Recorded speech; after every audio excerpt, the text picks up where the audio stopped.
CCC by New Dimension Media, the new leader in video on demand.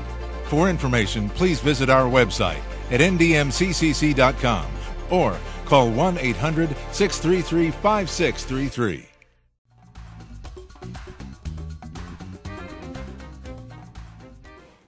Globalization and the need to prepare students for an increasingly competitive economy are themes that have been sounded at many recent education conferences. Clyde Prestowitz, keynote speaker on Day 2 of the National School Boards Association's Technology and Learning Conference in Dallas, brought his decades of experience to bear on the issue. Prestowitz, founder of the Economic Strategy Institute and former chief U.S. trade negotiator for technology, said educators need to prepare today's students for a future in which the U.S. dollar is no longer the world's money source, and the U.S. economy is no longer the world's largest. Now, we tend to assume that this state of affairs will continue indefinitely. And what I want to try to suggest today is that, in fact, that's not the case.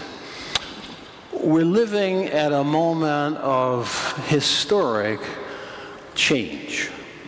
Winston Churchill talked about the hinge of history and how the hinge of history sometimes takes a big swing.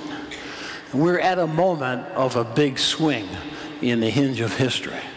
The economies of China and India are growing at a rate of 10% a year, Prestowitz says, and last year, more students in China took the SATs in English than did United States students. In short, he says, we're witnessing a reversal of the 600-year trend of the rise of the West. As recently as 1850, China was the world's biggest economy. And sometimes today, my Chinese friends say to me, they say, you know, Clyde, we, meaning we Chinese, we've had 150 bad years, but now we're back. We're accustomed to thinking of developing nations as poor, Prestowitz said. And while it's true that half the population of India cannot read or write, a small percentage of the populations of China, India, and other developing nations have very high-level skills. My book is titled 3 Billion New Capitalists, so that's 1.4 billion in China, 1 billion in India, another 600 million in the former Soviet Union. Now, of those 3 billion people, most of them are poor and minimally educated. But a small percentage of a big number is still a big number. So 10% of 3 billion is 300 million, the population of the United States. And that's about the size of the highly skilled population of India and China.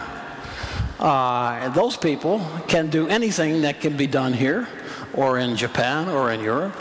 Sometimes they do it better, and they can do it for 15–20% of the cost. And that is what's driving this enormous revolution and wave that we call globalization. This economic rebalancing has enormous implications for U.S. students, something that was driven home for Prestowitz in a recent conversation with his son.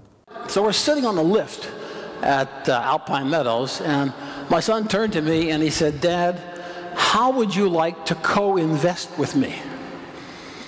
Isn't that nice? Huh? You know, his son really has faith and confidence, wants you to be his partner in business. Of course, co-invest in this context means it's my money. And so, you know, what are we co-investing in?